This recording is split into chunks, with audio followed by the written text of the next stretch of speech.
the reading part of your second lesson, skipping shoes.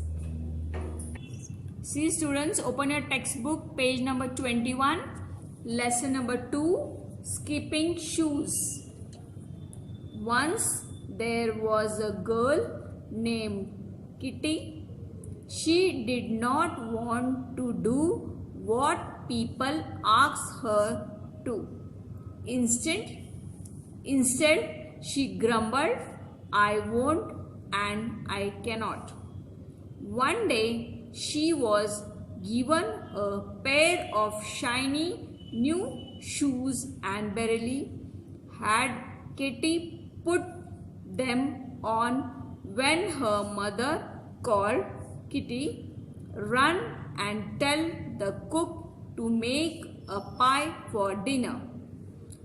"I don't want to," whined Kitty as usual. But the shoes gave one jump and swept her downstairs into the kitchen. Breathless, she gave the message and stared at the shoes. Their bright buttons seemed to wink at her. Just then her father said, "Kitty, go to the post office before school and get my letters." "I cannot," started Kitty, but away went the shoes, toting quickly down the street.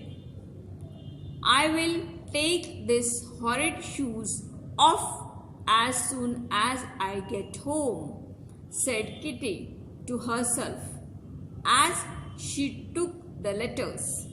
Soon she came to a bridge where she wanted to stop and watch a boat, forgetting school and her father's letters. But the shoes went on walking, although Kitty held on to the railing as hard as she could. Finally, she gave up and found herself walking home swiftly. See the next page, page number 22. Keep your fingers on the first line. Back home, Kitty found that as hard as she tried, the shoes just could not come off. "Time for school," called Mama from upstairs. Before she could say, "I won't," the magic shoe whisked her off to school. At break time, a girl knocked down the house of corn cobs she had built and made her angry. "Now I will kick yours down, Dolly." Up went her foot, but it did not come down. It stayed in the air as if she were going to dance. The children laughed and finally she said to Dolly, "Never mind, I will forgive you." Then the foot went down and Kitty understood how the shoes work. They were cooperative when she was kind and good, but stubborn when she wanted to be naughty. To check this, when one of the boys' ball bounced over the edge, she said kindly, "Perhaps I can get it for you, Willie." The shoes lightly lifted her over the high edge. "How could you do it?" cried the surprised boys. Kitty laughed and began to dance, pleased that there was a good side to the shoes after all. She twirled and twisted with pretty airy bounce, her feet bewitched. The girls were charmed and tried to imitate her, but no one could, and she danced till the bell rang. When Kitty reached home, her sister said, "Run and pick some strawberries for lunch." "I am too tired." But the shoes landed her in the middle of the strawberry bed with one jump. Once the dish was filled, Kitty wanted to stay and eat a few strawberries, but she was zipped away into the dining room. "It's delightful to have a quick errand girl," said her mother. Will you carry a few bundles to some poor people later?" "Must I?" sighed Kitty, while the shoes tapped under the table, reminding her that she must, whether she liked it or not. "It would be kind, but you may do as you choose," replied Mamma. Kitty sat very still. She was deciding whether she would go pleasantly or be whisked away against her will. She finally said cheerfully, "I will go, Mamma, and later may I come back through fairyland, the place where tall ferns grow in the forest." Permission was happily granted, and Kitty trotted away with a basket in one hand, a bundle in the other. Once she had given the sick baby some clothes, the lame girl books, and the old woman money, she felt happy, as people always do when they do kind things.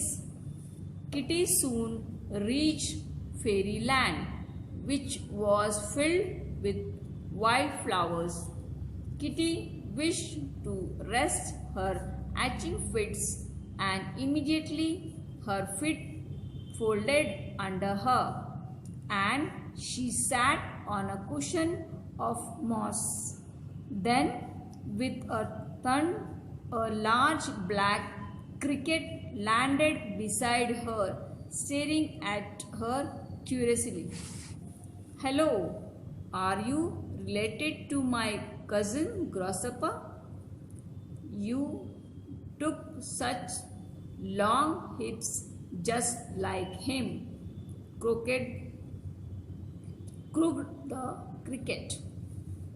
"I am not a grasshopper, but I have a magic shoes today," answered Kitty, surprised that she understood what the cricket said. See the page number 24. "Oh, it's midsummer day, and fairies play prank today," he said. "The magic will stay till sunset, and then the fun will be over.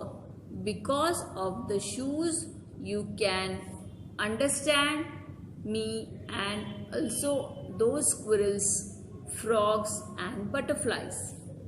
Sure enough, Kitty heard all sorts of voices singing and laughing, and she understood every word. She talked and played with the squirrels and butterflies until tea time. Just as the clock struck 4, away went the shoes over the pool, the hill, and the road till Kitty reached home. "The sun will soon set. I must keep while I can," thought Kitty. Once tea was done, she was around the lawn so prettily that her mother exclaimed, "She shall go to dancing school." Kitty skipped on, hopping to learn some graceful steps before the day was done. Finally, her mother called, "Stop now, dear, and run up to bed." A few minutes more, began Kitty, but was off like a flash into the bedroom. Soon the sun was gone and the shoes became common ones, for Midsummer's Day was over. Kitty never forgot the lesson she had learned. She ran errand willingly, remembered the pretty steps, and often thought of the interesting creatures in fairyland. Whenever she was allowed to play with them, she hurried away quickly as if she still wore the magic skipping shoes. Students, read this lesson without doing any mistakes to understand more and solve even the worksheet sent to you.